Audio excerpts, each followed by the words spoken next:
베드로가 11사도와 함께 서서 소리를 높여 이르되 유대인들과 예루살렘에 사는 모든 사람들아, 이 일을 너희로 알게 할 것이니 내 말에 귀를 기울이라. 때가 제3시니 너희 생각과 같이 이 사람들이 취한 것이 아니라 이는 곧 선지자 요엘을 통하여 말씀하신 것이니 일렀으되 하나님이 말씀하시기를 말세에 내가 내 영을 모든 육체에 부어주리니 너희의 자녀들은 예언할 것이요 너희의 젊은이들은 환상을 보고 너희의 늙은이들은 꿈을 꾸리라. 그때 내가 내 영을 내 남종과 여종들에게 부어주리니 그들이 예언할 것이요 또 내가 위로 하늘에서는 기사를 아래로 땅에서는 징조를 베풀리니 곧 피와 불과 연기로다. 주의 크고 영화로운 날이 이르기 전에 해가 변하여 어두워지고 달이 변하여 피가 되리라. 누구든지 주의 이름을 부르는 자는 구원을 받으리라 하였느니라. 이스라엘 사람들아, 이 말을 들으라. 너희도 아는 바와 같이 하나님께서 나사렛 예수로 큰 권능과 기사와 표적을 너희 가운데서 베푸사 너희 앞에서 그를 증언하셨느니라. 아멘. 오늘은 베드로의 설교에 대하여 말씀을 드리겠습니다. 베드로는 어부 출신입니다. 그런데 그를 향하여 우리 예수님께서 내가 지금은 고기 잡는 사람이지만 장차 사람을 낚는 어부가 되리라, 그렇게 말씀하셨어요. 근데 그 말씀이 그대로 현실이 된 그 현장이 오늘 이 성경에 나타납니다. 그래서 여러분, 우리 예수님의 말씀은 당시에는 정말 아닐 것 같고 그 말씀이 전혀 우리의 삶과 거리가 있는 것 같이 느껴져도 하나님의 말씀은 반드시 이루어집니다. 반드시 현장에서 역사가 나타나게 되어 있습니다. 아멘이십니까? 예. 그래서 이 베드로가 설교를 시작하는데 그 설교를 듣고 그날 3,000명이 회개하고 예수를 믿겠다고 결심하는 역사가 나타났습니다. 한두 사람도 아니고 3,000명씩이나 회개하고 돌아왔어요. 얼마나 많은 사람 앞에서 담대하게 그렇게 베드로가 설교를 했겠습니까? 한 번도 사람 앞에 서서 설교를 해본 적 없는 이 베드로가 그렇게 설교하게 된 것은 그가 성령 받기 이전의 베드로 그리고 그 이후의 베드로가 완전히 달라져서 그렇습니다. 성령이 그에게 임하기 이전의 베드로는 두려움에 덜덜 떨던 사람이에요. 다 아시는 것처럼 조그만 계집아이가 뭐라고 해도 예수님 나 몰라, 나 예수 안 믿는 사람이야, 나 예수님 제자 아니라니까, 이러면서 심지어는 예수님을 욕까지 해가면서, 물론 그의 본심은 예수를 배신한 적은 없었겠지만 그는 삶을 통하여 자기의 고백을 통하여 예수님을 부인한 그런 사람이었어요. 왜요? 두려워서 그랬어요. 두렵기 때문에 잡힐까봐, 불이익을 당할까봐, 어려운 일을 다 겪을까봐. 그래서 그 두려움 때문에 이 베드로는 예수님을 부인했던 사람이에요. 그런데 이런 베드로가 성령이 그에게 임하고 나니까 이 많은 사람 앞에서 담대해진 거예요. 여러분, 두려움이라는 것은 하나님이 주시는 마음이 아니에요. 한번 성경 요한복음을 같이 찾아보면 좋겠습니다. 요한복음 14장 27절 말씀 같이 한번 읽어보실까요? 시작. 평안을 너희에게 끼치노니 곧 나의 평안을 너희에게 주노라. 내가 너희에게 주는 것은 세상이 주는 것과 같이 아니하니라. 너희는 마음에 근심하지도 말고 두려워하지도 말라. 그러니까 예수님은 우리에게 근심하지도 말고 두려워하지도 말래요. 그런데 여러분, 점치러 가거나 무당집에 가면 우리에게 막 두려운 마음을 심어줘요. 물가로 가지 마세요. 동쪽으로 가면 안 돼요. 이게 왜 그러냐면 두려움을 그들에게 심어줌으로써 그래서 자기들이 이끌고 가고자 하는 방향으로 끌고 가는 거예요. 죽음을 두려워하고 버림받을까봐 두렵고 불편해질까봐 두렵고 가지고 있는 걸 잃어버릴까봐 두렵고 이 두려운 마음이 그들을 지배합니다. 그런데 여러분, 이 두려움이 그냥 가지고 있다고 해서 그 인생이 그냥 아무 불편함 없이 지나가는 게 아니에요. 어떤 사람은 남편이 출근하면 남편이 돌아올 때까지 두려워요. 아이들이 학교 가면 학교 갔다가 올 때까지, 자기 눈에 보일 때까지 걱정 근심이 떠나질 않아요. 어떤 사람은요, 이렇게 코로나 바이러스가 막 유행한다고 하니까 마치 자기 가족들이 그거라도 걸린 것처럼 막 두려움이 계속 와서 사람들이 가까이만 와도 누군가 기침만 그렇게도 딱 째려보고 찌릿찌릿하게 막 째려보면서 그 두려움이 가득한 거예요. 그래서 어디도 못 나가요. 이런 두려움이 그냥 있는 게 아니고요, 이 두려움의 배후에는 어둠의 권세들이 있어요. 뭐가 있다고요?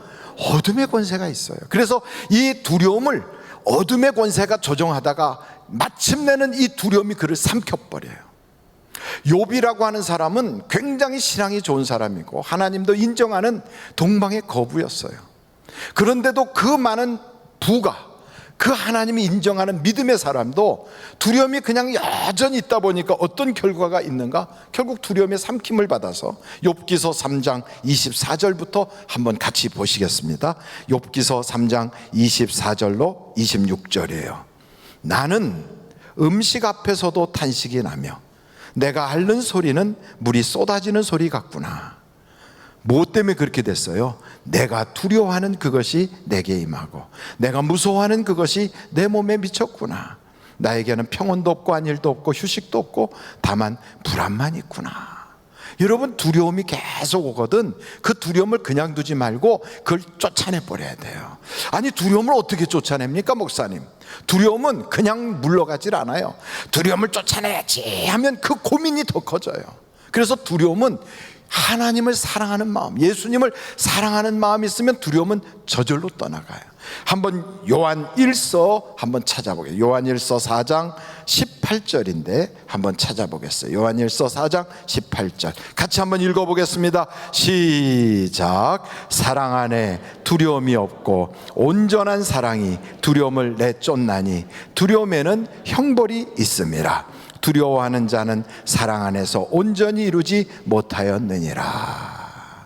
아멘.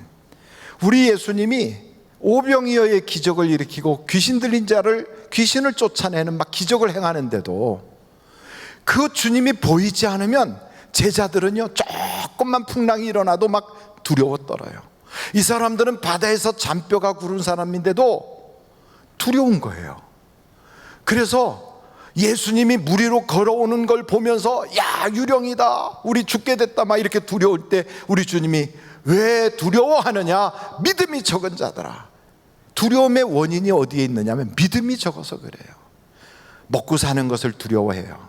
미래를 두려워해요. 그리고 주변의 사람들이 나에게 어떤 해를 끼칠까 봐 두려워해요. 질병을 두려워해요. 이 세상에 두렵지 않은 게 하나도 없어요. 그래서 두려움에 덜덜덜 떨어요. 죽기를 무서워하는 바로 그 근본적인 그 마음을 해결하기 위하여 예수 그리스도가 이 땅에 오셔서 나의 모든 문제를 그분이 해결한 걸 믿으시길 간절히 바랍니다. 이렇게 두려움에 덜덜 떠는 사람들은요, 꿈을 꿔도 두려운 꿈을 꿔요. 가위에 눌리고 막 쫓겨서 도망다니는 꿈, 막 천장을 찢었는데 또 천장이 나와 또 찢고 올라가고 또 찢고 뭔가가 막 쫓아오고 끊임없이 두려움에 떠는 사람들. 오늘 여러분 그런 가위 눌림이라든지 두려워하는 마음, 이 모든 것이 예수의 이름으로 완전히 소탕당하게 간절히 바라요. 다 떠나보내야 돼요. 그냥 있으면 안 돼요. 예수의 사랑으로 내가 주님을 사랑한다는 그 마음만 가지면 이 두려움이 완전히 떠나가게 돼 있어요. 떠나보내야 돼요. 사업이 안 될까봐, 아고 지금 몇 달째 내가 월세를 못 내고 있어. 우리 아이가 이런 상태에서 학교를 간다고 큰일 났네. 어떡하지 어떡하지. 이런 두려워하는 마음 걱정하지 마세요. 악한 자가 만지지도 못하도록 하나님이 생명싸개로 싹 쌓아주시는 하나님의 놀라운 은혜를 여러분들이 경험할 수 있기를 간절히 바랍니다. 그 집 문을 딱 걸어 잠그고요, 그러고도 두려워서 달달달달 떨었어요. 제자들이 누가 와서 잡아갈까봐, 예수님하고 관계 있다는 얘기를 할까봐 이렇게 돌돌 떨던 그 베드로, 그 제자들이요, 여러분 성경 사도행전을 보시면 사도행전 한번 4장을 보세요. 사도행전 4장을 보시면 거기에 5절서부터 이튿날 관리들과 장로들과 서기관들이 예루살렘에 모였는데 대제사장 안나스와 가야바와 요한과 알렉산더와 및 대제사장의 문중이 다 참여하여, 이 사람들이 옛날에 바로 며칠 전에 예수님 잡아가고 예수님 십자가에 처형하는데 앞장섰던 아주 끔찍한 무시무시한 사람들이에요. 이걸 다 경험할 때 그 앞에서 조그만 계집아이가 뭐라 그래도 덜덜덜덜 떨었던 그 베드로가, 그 제자들이 이런 사람들 딱 서 있는데도 두려움이 없어졌어요. 그래서 어떤 일이 벌어지는가 여기 보십시다. 사도들을 가운데 세우고 7절부터예요. 너희가 무슨 권세와 누구의 이름으로 이 일을 행하였느냐. 이에 베드로가 성령이 충만하여 이르되 백성의 관리들과 장로들아, 만일 병자에게 행한 착한 일에 대하여 이 사람이 어떻게 구원을 받았느냐고 오늘 우리에게 질문한다면 너희와 모든 이스라엘 백성들은 알라. 너희가 십자가에 못 박고 하나님이 죽은 자 가운데서 살리신 나사렛 예수 그리스도의 이름으로 이 사람이 건강하게 되어 너희 앞에 섰느니라. 이 예수는 너희 건축자들이 버린 돌로서 진모퉁이의 머릿돌이 되었느니라. 12절 우리 다 같이 읽겠습니다. 시작. 다른 이로서는 구원을 받을 수 없나니 천하 사람 중에 구원을 받을 만한 다른 이름을 우리에게 주신 일이 없음이라 하였더라. 그 무시무시한 사람들, 권세 있는 사람들, 그리고 능력 있어 자기를 당장이라도 잡아서 감옥에 집어넣고 죽일 수 있는 그 사람들 앞에서도 두렵지가 않아요. 성령을 받고 났더니 두려움이 싹 사라졌어요. 담대하게 말합니다. 예수 이름 외에는 구원 얻을 이름이 없다. 그래 너도 예수 믿어라, 이렇게 얘기하는 거예요. 여러분, 저는 우리 하늘비전교회 모든 성도들이 성령으로 충만해지기를 간절히 바랍니다. 세상에 대한 염려, 걱정, 두려움들이 싹 사라져서 우리 주님이 믿음이 적은 자야 왜 염려하고 왜 두려워하느냐 하고 책망했던 그런 제자들이 아니라 내 믿음이 크도다 하고 칭찬받을 수 있는 주인공들이 다 되시기를 간절히 바랍니다. 두 번째는 이 베드로가 자기는 죄가 없는 줄 알았어요. 그리고 제자들은요 다 가룟 유다가 저게 나쁜 놈이지, 저게 예수 팔아먹었지 이러면서 자기들은요 문을 꼭꼭 걸어 잠그고 나서 그 속에서 숨어 있으면서 하나님 앞에서 가룟 유다 같은 그 못된 것, 그게 우리의 인생을 망가뜨렸어 이러면서 있었던 사람들이 성령이 그들에게 탁 임하니까 회개가 터졌어요. 하나님의 성령을 만나고 하나님을 만나는 사람들마다 성령의 그 능력을 통하여 회개가 터지기 시작해요. 회개가. 성경에 보면 이사야라고 하는 인물은 굉장히 말씀을 잘 증거하는 주의 종이에요. 성경 쫙 보다 보면 얼마나 설교가 유창한지. 그랬던 그도 자기는 죄가 없는 줄 알았어요.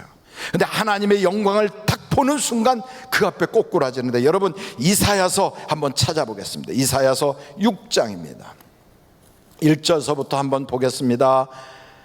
우시야 왕이 죽던 해에 내가 본즉 주께서 높이 들린 보좌에 앉으셨는데 그의 옷자락은 성전에 가득하였고, 누구를 보고 있는 겁니까? 성전 안에 계시는 하나님을 보고 있는 거예요. 누가요? 이사야가. 2절에 이렇게 되고 있어요. 스랍들이 보좌에 스랍들이 모시고 섰는데 각기 6날개가 있어 그 둘로는 자기 얼굴을 가리었고 그 둘로는 자기의 발을 가리었고 그 둘로는 날면서 서로 불러 이르되, 어떻게 불렀어요? 거룩하다 거룩하다 거룩하다, 만군의 여호와여 그의 영광이 온 땅에 충만하도다 하더라. 이같이 화답하는 자의 소리로 말미암아 문지방터가 요동하며 성전의 연기가 충만한지라. 하나님의 성전 안에서 이사야가 하나님을 본 거예요. 그때 내가 말하되, 보세요 4절 5절입니다 그때 내가 말하되 화로다. 누가 화가 있다는 거예요? 나요. 전에는 너요 그랬거든요. 너가 죄인이다 이거예요. 내 눈에 티끌이 있다, 너가 허물이 있다, 이렇게 말했던 사람이에요. 근데 이 사람이 변했어요. 내가 망하게 되었구나. 자기가 망할 죄인인 걸 몰랐어요. 그래서 여기서 이렇게 말해요. 이사야가 나여 망하게 되었도다. 나는 입술이 부정한 사람이여 나는 입술이 부정한 백성 중에 거하면서 만군의 여호와이신 왕을 비었음이로다 하였더라. 그때 그 스랍 중에 하나가 부젓가락으로 제단에서 집은 바 핀 숯을 손에 가지고 내게로 날아와서 그것을 내 입술에 대며 이르되, 보라 이것이 내 입에 닿았으니 내 악이 어떻게 됐다고요? 제하여졌고 그 다음에 내 죄가 사하여졌느니라. 여러분, 죄 없는 줄 알았어요. 자기는 괜찮은 줄 알았어요. 그런데 보니까 망할 자예요. 멸망당할 자인 걸 몰랐던 거예요. 그래서 여기에 보니까 예수님의 제자들 전부 다 앉아서 서로 너가 배신자야, 너가 그때 부인했어, 너는 그때 예수 팔아먹었어, 막 이러는 소리만 하는 거예요. 이 사람들은 자기들은 죄가 없는 줄 알고 누가 예수님의 우편 앉을까, 누가 좌편 앉을까, 누가 더 공이 큰가, 이런 거나 따지고 있었거든요. 누가 더 대단한가, 이런 생각으로 꽉 차 있었던 이 사람들 속에 하나님을 딱 만나는 순간, 성령님이 그들에게 딱 찾아오는 순간 회개가 터져 나오는 거예요.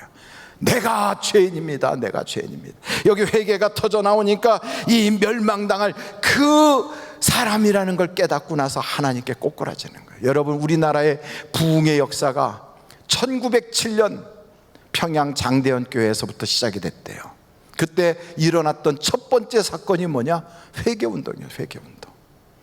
그 이후에 제2차 대각성 운동이 우리나라에서 일어날 때 60년대 대한민국 전쟁이 끝나고 나서 사람들이 피폐하고 먹고 살기가 어려운 바로 그때 대한민국에서 제2차 회개운동과 함께 나타난 것이 성령의 은사운동이에요. 그게 확 일어나면서 한강의 기적이 일어나고 교회들마다 부흥의 물결이 일어나고, 저는 우리 대한민국에 일어났던 그 성령의 역사와 회개운동이 우리 한국 땅에, 우리 교회에, 우리의 가정에서 다시 일어나야 될 줄로 믿습니다. 제가 리치몬드라고 하는 미국에 있는 교회에 전도사로 있을 때예요. 그 당시에 제가 모시고 있었던 담임 목사님은 조남이 배훈 목사님이셨고요. 그때 그분이 쓴 책이 인생을 다시 한번이라고 하는 아주 참 귀한 책을 쓰신 존경하는 목사님이세요. 그 목사님 교회에서 저보고 교육부서 맡아라 하고 전도사를 시켜서 청소년부를 맡고 있을 때예요. 근데 청소년들을 데리고 이제 여름철 수련회를 떠나게 됐는데 한 3일 정도 수련회를 하게 된 건데요. 이 녀석들을 보니까 대책이 없어요. 얼굴을 보니까 코에다가 구멍을 뚫어서 여기다가 뭘 끼웠어, 이렇게. 그래가지고 여기서부터 거기다가 뭘 이렇게 달아가지고 입술 끝에다가 이렇게 꼈어요. 어이구, 제가 한국 사람 맞나? 이런 생각이 들 만큼. 그리고 어떤 아이는 머리를 양쪽을 다 빡빡 깎았어요. 그리고 가운데 머리만 남겼는데 로마 군인처럼 머리를 쫙 세웠어요. 이러고 왔어요. 그리고 어떤 아이는 가죽 장갑을 딱 꼈는데 손가락이 다 나오고 여기다가 쇠를 박은 그런 가죽 장갑을 딱 끼고 아주 몸에서 술 냄새, 담배 냄새가 풀풀 나는 녀석이 청소년부라고 온 거예요. 그런 아이들이 이렇게 우르르 모여가지고, 그래가지고 한번 놀아보자 이러고 왔는데, 내가 뭐라고 얘기하면 제가 영어를 잘 못한다고 What? 그러는 거예요. 기가 팍 죽어요. 뭐라고만 얘기하면 What? 그래요. 그럼 아무 소리도 못하겠어요. 그 아이들을 데리고 3일 동안 수련회를 갔는데 아주 그냥 굉장히 또 멀리까지 그렇게 그냥 그 봉고차, 거기는 벤이라고 하는 차를 타고 여러 아이들을 데리고 갔는데요. 도착해서 조금 있다가 싸움이 벌어졌어요. 여자아이들하고 남자아이들하고 패싸움 하듯이 막 코피도 터지고 막 싸웠는데 아주 단순한 거예요. 짐을 여자애들이 여기다 놨는데 남자애들이 저거 치워라, 그리고 거기다 자기들이 짐을 놓겠다고 하다가 싸움이 붙은 거예요. 전도사인 제 말은 아예 무시를 해요. 듣지도 않아. 자기들끼리 막 싸우고 난리가 났어요. 이야, 그거 뜯어말리다 저도 맞았어요. 얼마나 답답한지. 그래가지고 주저앉아서 눈물이 나더라고요. 말도 잘 안 통해, 말도 안 들어, 대책이 없어. 이건 뭐 어떻게 해야 될 줄가 모르겠어요. 그래갖고 눈물이 나서 주저앉았고 눈물을 흘렸더니 거기에 좀 안쓰럽게 생각한 착한 애들 몇 명이 오더니 전도사님 울지 마요, 힘내요, 우리 같이 기도해요 그러더라고요. 그래, 우리 기도하자. 막 기도를 했어요. 그 기도를 하는데 갑자기 기도를 하는데 아이들이 점점점 모이기 시작하는 거 있죠. 기도하는 쪽으로. 그러더니 갑자기 그 기도하는 아이들 중에 몇 아이들이 막 울면서 방언이 펑 터졌어요. 방언이. 할렐루야. 요쯤에서 아멘을 해야 되거든요. 방언이라는 것을 전혀 모르고 있던 아이들이 저는 그 아이들이 방언 터질 거는 상상을 못했어요. 방언이 터진 정도가 아니라 막 진동이 오고 막 애들이 막 울고불고 난리가 나니까 뒤에 서 있었던 애들, 저기 건달패 같은 애들이, 다른 애들이 그렇게 되니까 미쳤다고 와서 구경한다고 이렇게 와서 쳐다보다가 지들도 막 방언이 터져가지고, 그래가지고 막 애들이 막 둥글고 난리가 났어요. 전도사가 할 일이 하나도 없어요. 하나님이 다 하셨어요. 하나님이 역사하니까 쉽게 그냥 싹 끝나버리는 거예요. 제가 그 리추릿이라고 하는 수련회를 가고 3일 동안 설교를 한 번도 안 했어요. 설교도 못하거니와 해도 애들이 알아듣지도 못하는데 설교를 하나도 안 했어요. 그냥 하나님이 직접 역사하니까 애들이 그냥 막 서로 붙잡고 울고불고 막 기도하고 방언 터지고 막 성령의 역사가 일어나니까 완전히 달라졌어요. 애들이요, 여기다 꼈던 거 지들이 다 뽑더라고. 이거 머리 이렇게 했던 애가 가위 가지고 지가 잘라버려. 이거를 장갑 이렇게 꼈던 애도 장갑 벗고요, 그 애들의 얼굴이 바뀌어버려. 얼굴이 거친 언어를 막 툭툭 내뱉고 말마다 싸울 수 있는 그런 아주 거친 말을 욕설이 막 들어가는데 그런 말들이 싹 바뀌었어요. 3일 만에 애들이 완전히 달라졌어요. 제가 봐도 이렇게 괜찮은 애들이 없을 만큼 막 오는데 누가 시키지 않아도 막 찬송 부르고 자기들끼리 막 손붙잡고 좋다고 울고불고, 갈 때는 싸워서 울더니 올 때는 찬송 부르며 좋아서 울더라고요. 그리고 돌아왔는데 이 아이들이요, 집으로 가갖고 집이 다 발칵 뒤집어졌어요. 부모들이 도대체 애들이 어떻게 이렇게 바뀌었냐고, 애들이 너무 공손해졌다, 애들이 변했다, 정말 하나님이 살아계시구나, 내 자식이 변한 거 보니까 하나님이 역사하신 거 틀림없다, 이러면서 교회로 막 몰려오는데, 그때 샌프란시스코의 청소년들이요 완전히 부흥의 역사가 일어났어요. 하나님의 역사가 나타나니까 그 아이들의 속에 있는 모든 귀신들이 싹 떠나가 버리고요, 회개 운동이 일어나기 시작하고 완전히 변하는 거 있죠. 그전에는 마음도 열지도 않고 애들이 그냥 욱하고 막 그냥 으르릉 거리고 학교별로 때를 모아가지고 서로 싸우고 이러던 애들이 완전히 달라졌어요. 저는 그걸 보면서 하나님께서 이 대한민국에 역사하시면 한국도 변할 줄로 믿습니다. 하늘 비전교회 우리 하나님이 역사하시면 하늘 비전교회가 더 좋아질 줄로 믿습니다. 우리에게 역사하시면 우리 속에서도 하나님이 개혁의 역사가 일어날 줄로 믿습니다. 하나님의 역사가 꼭 필요한 거예요. 꼭 필요해요. 제자들 속에서 하나님의 역사가 일어나니까요, 이 제자들이 그 전까지만 해도 으르르르 그리고 막 가룟 유다만 나쁘다고 했던 이들이 자기가 죄인이라고 다 바뀌었어요. 완전히 달라졌어요. 사랑의 공동체가 일어나는 거예요. 세 번째는 이 베드로 그리고 그 외의 모든 사도들은요, 주님의 일이라면 귀찮은 거예요.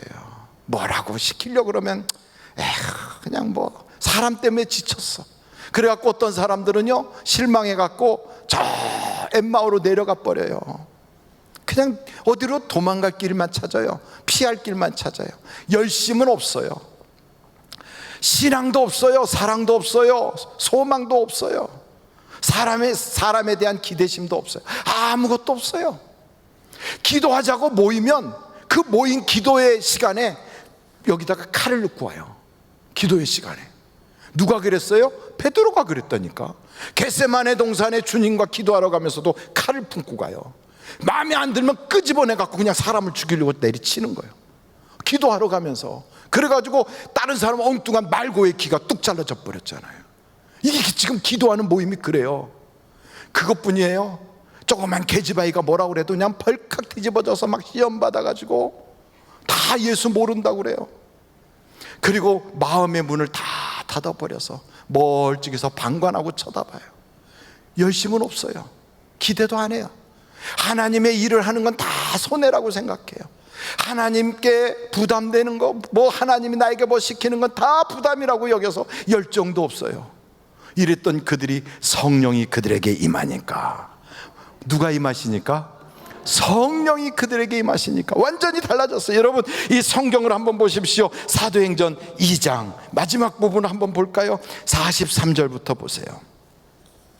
43절, 성령이 그들에게 임하고 나니까 사람마다 두려워하는데 사도들로 말미암아 기사와 표적이 많이 나타나니 믿는 사람이 다 어떻게 하고 있어요? 함께 있어 모든 물건을 서로 통용하고 또 재산과 소유를 팔아 각 사람의 필요를 따라 나눠주며 꽉 움켜쥐고 있던 걸 피기 시작해요. 이제 다른 사람에 대한 사랑의 마음이 있어요. 마음이 열려졌어요. 날마다 마음을 같이하여 성전에 모이기를 힘쓰고, 여러분 어떻게 하든지 안 모이려고 그래. 얼굴 보기 싫어서 피해가고 싶어. 누가 부르면 될 수 있으면 안 들은 척해. 이랬던 사람들이요 모이기에 힘써요. 집에서도 막 떡을 떼요. 떡을 떼려면 떡을 해야 될 거 아니에요. 떡 안 해요? 떡을 해야지요. 기쁨과 순전한 마음으로 음식을 먹고, 음식을 먹으려면 누군가가 수고를 해야 될 거 아니에요. 전에 같으면 뭐 이런 거 하라 그러면 왜 나만 시키냐고 그러고, 왜 우리만 부르냐고, 귀찮게 왜 그런 걸 하느냐고 그러고 이랬던 그 사람들이요 이제는 나는 고기 잡이러 가리라. 왜? 싫거든. 나는 세상으로 나아가리라. 이랬던 사람들이에요. 나는 고기나 잡으러 갈게. 그럼 나도 가자. 이랬던 사람들이에요. 완전히 달라졌어요. 이들이요 어떻게 계속 변하는가 보십시다. 하나님을 찬미하며 또 온 백성에게 칭송을 받으니 주께서 구원받는 사람을 날마다 더하게 하시니라. 열정이 회복이 돼. 열정이, 하나님의 일에 대한 열심이 막 불타오르기 시작하는 거예요. 여러분 이렇게 되니까 병자들이 막 고침을 받아요. 이렇게 되니까 가난한 사람들이 싹 없어지기 시작해요. 이렇게 되니까 하나님의 역사가 현장에서 막 일어나기 시작하는 거예요. 여러분 저는 한국이 그리 되기를 간절히 바라요. 하늘비전교회가 그리 되기를 간절히 바라요.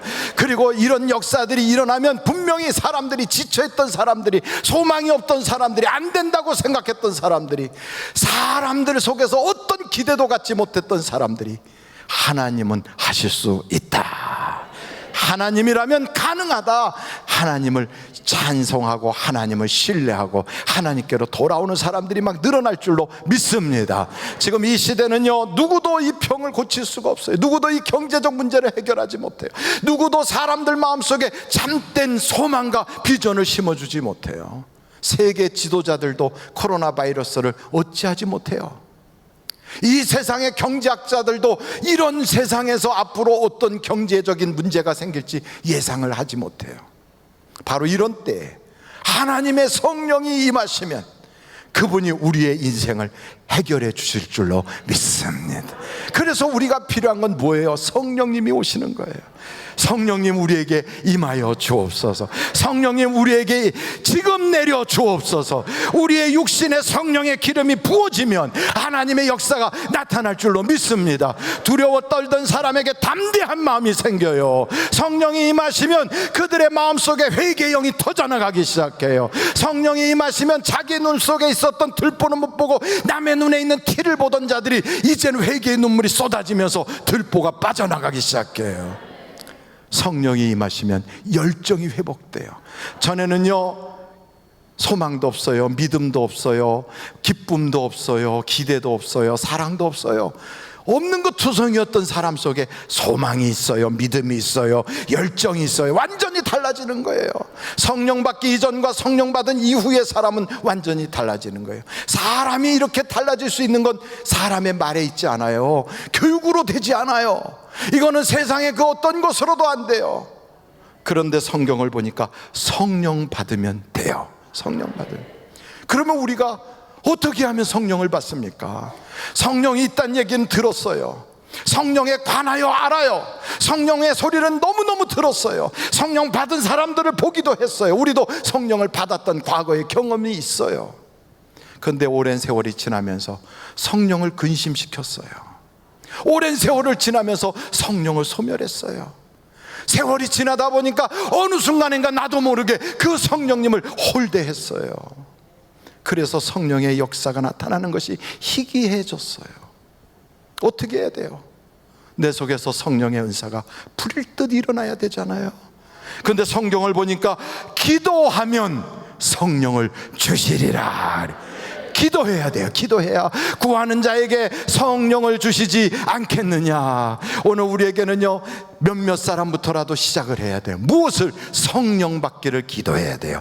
하나님, 이 땅에 성령이 임하게 하여 주옵소서. 우리 하늘비전교회 성령이 임하게 하여 주옵소서. 우리에게 성령이 임하게 하여 주옵소서. 성령이 임하시면 역사가 나타나요. 전염되어 성령이 일하시기 시작하면 성령의 역사가 확장되어 일어나기 시작해요. 다른 사람이 성령 받은 걸 보면서도 충격을 받고 성령이 막 전달되기 시작해요.